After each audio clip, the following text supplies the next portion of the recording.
దావీదు ఎల్లప్పుడూ దేవుడు స్తుతించేవాడే, దేవుని స్తుతించాడే, ఎల్లప్పుడూ దేవుని స్తుతించాడే. అదే చేయడం ద్వారా ఏం చేయకపోయినా నీకు శాఖ జీవితంలో సమస్తము ఆయన జాగ్రత్తడు. అసలు నువ్వు దేవుని కనిపించలేమిటే, నన్ను చిత్తదేవుడు అన్నాడు, నన్ను కనపరచు, ఆయన కనపరచదని అన్నాడు అన్న దేవుడు అయినా. కాబట్టి నీవు దేవుని కనపరుస్తున్నావు, దేవుని మేకొస్తున్నావు కాబట్టి ఆయన కనపరుస్తాడు, నీ మీదకి వస్తాడు, ఇక్కడ తుడిస్తాడు, ఎక్కడ తుడిస్తాడు. కాబట్టి సమస్త విషయంలో కూడా దేవుడు ఆధారపడటమైనది మనకి అభ్యాసంగా ఉండాలి, పుట్టిన పిండిగా ఉండాలి. ప్రతి అవసరం కూడా దేవుడు అడుగుతాడు కదా. చాలామంది మనుషులు అడుగుతారు, ఆ మనుషులు అవుతాడు, ఈ మనుషులు అవుతాడు. ఆ మనుషులు ఎప్పటికీ ఏమంటే సాఫ్ట్వేర్ గారు నాకు ₹1,00,000 కావాలని అడిగాడంట. బాబు నన్ను అట్లా ఉన్నానా, నాకు నేను ₹1,00,00,000 కావాలని చూసుకొస్తున్నాను అని చెప్తాడమని అంటున్నాడు. సాఫ్ట్వేర్ ₹1,00,00,000 కావాలి, నీకు ₹1,00,000 కావాలి. ఇప్పుడు ₹1,00,00,000 కావాల్సిన వాడు నీకేమిస్తాడా? అందుచేత సర్వం కలిగిన దేవుడిని ఆశ్రయిస్తేనే నీ ఎక్కడ తిరుగుతుంది. అంతేగానే ఏ మనుష్యుడు అనుగ్రహించలేడు. అందుచేత అంటాడు భక్తుడు, ఏ మనుష్యుడు నమ్మకం కాదు కొట్టేది అన్నాడు.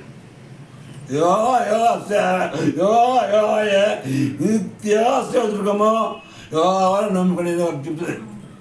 ప్రతి విషయంలో నీ ప్రయాణంలో, నీ ప్రయాసంలో, నీ యొక్క ప్రతి కార్యంలో, ప్రతి విషయంలో కూడా దేవుని ఆధారపడి ప్రార్థన చేసి సాయం చేయమన్నప్పుడు ఆయన తన శక్తిని నీకు ఇస్తాడు. ఇక్కడ బట్టలు ఉంది ఉంది ఎలా చూడండి, నా అవసరం ఉంది. ఎవరు వెదకోడే ఆయన బలమే వెదకోడే అనే చిన్న ఉత్సవం వెదకోడే. వెతకడా అంటే బలంలో వెతకటం, బలంలో ధనం కూడా ఉండవచ్చు, అంటే బలంలో ఉండవచ్చు, అన్నీ ఉండొచ్చు. బలం అవుతుందా, ఆహారం బలం వస్తుందా, దమ లేకుండా ఆహారం వస్తుందా అంటే దేవుడికి బలం ఇచ్చాడంటే నీకు అన్నీ ఇచ్చినట్టే లెక్క. అందుచేత దేవుడు ఆధారపేట అభ్యాసం చేసుకున్నప్పుడు నువ్వు ఏ విషయంలోనో ఎట్టి ప్రయత్నంలోనో చిక్కబడవు. దేవుడు ఎంత గొప్పవాడో, నువ్వు ఎంత అడుగుతున్నావా, నువ్వు ఎంత అడుగుతున్నావా, కానీ ఆ దేవుడు ఇంత ఉంది బిడ్డ ఇస్తానంటాడు. మీరు చెడ్డవారిని అడియో మీ పిల్లలకి మంచి ఉండగా మన తండ్రి ఇష్టంగా మంచి ఇచ్చాను అంచేత నీ పిల్లవాడు వచ్చి చేపలు ఇస్తే పాములు ఇస్తావా, గుడ్లు ఇస్తే తిన్నిస్తావా అన్నాడు. అడుగు అడుగు కాకపోతే అడుగు అన్నాడు. ప్రతి విషయం ఉండే కూడా కన్నీరు ఉందంటే ఆ కన్నీటిని తీసుకెళ్ళి దేవుడు చంద్రులో పెట్టి అడిగితే ఆ కన్నీరు అడిగే విధానము విలువైన అదేనా నవ్వుతూ అడిగే కదా నా కన్నీటితో ఓది నేను కుమ్మడుతుంది మన నా ప్రయత్నం ఏదే నేను బిడ్డ నేను వెలిగించావు కదా అవుతుంది అంతే. ఇక్కడ ఉంది, ఇక్కడ ఉండే ఆయన దాసుడైన అబ్రహాము ఎవరు వచ్చుంటే ఆయన ఏర్పరచుకున్నా యాకోబు సంతతి అని ఉంది. మనం ఎవరమ్మా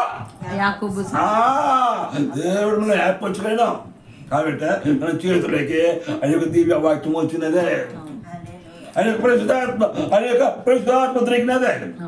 ఆత్మ చేత ఆలోచన మనం ఉన్నామా, చేత మనం ఖైదించబడామా.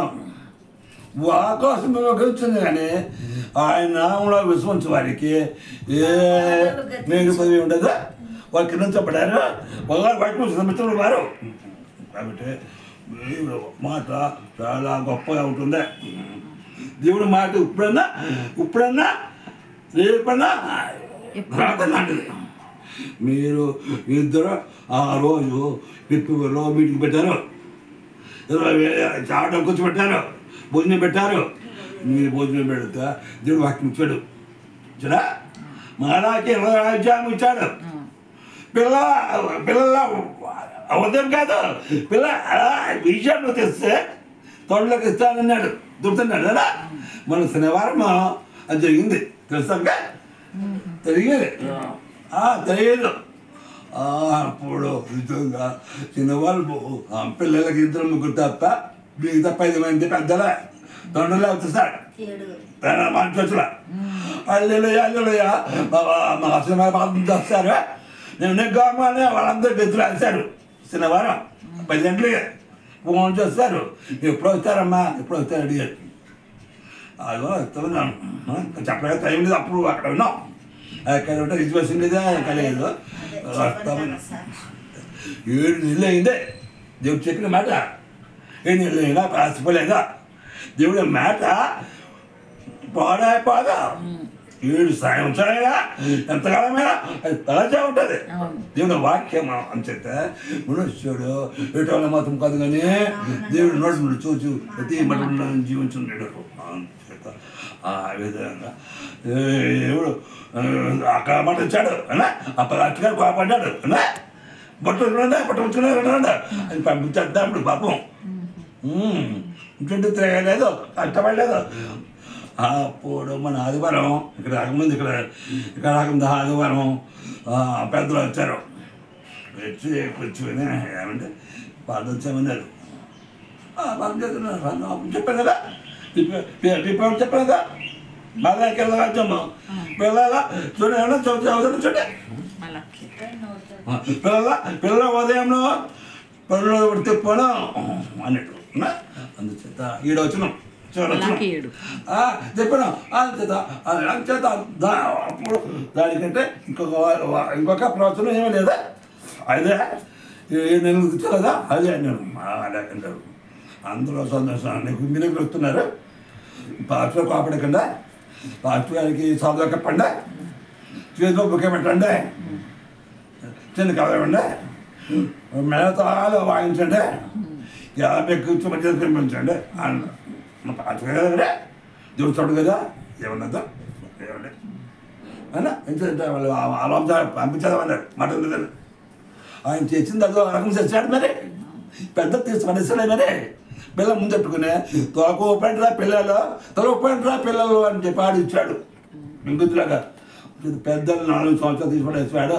ఇప్పుడు వాళ్ళు ఎంత కోపంటుందా ఎవరి ఎద్దులో వాళ్ళు ఉండాలి. తండ్రులు తండ్రులేక ఇంకొరేమో తండ్రులకి ఇవ్వాలి. పిల్లల మీద చెప్పిన పిల్లలు చూపించాలి. పాజలో ఉండాలి వాటిని చెప్పాలి. ప్రతి ప్రాణం దర్శించాలి.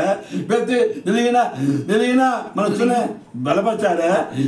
వీణ కళ్ళని కొట్టుకట్టాలి.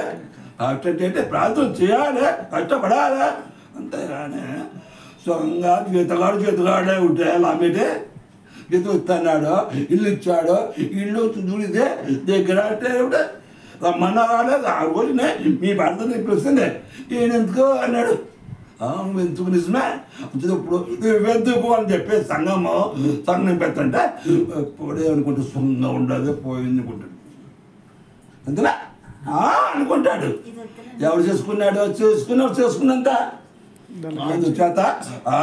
అందుచేత మనము అద్దుల్లో ఉండాలి. దేవుడికి కాయనే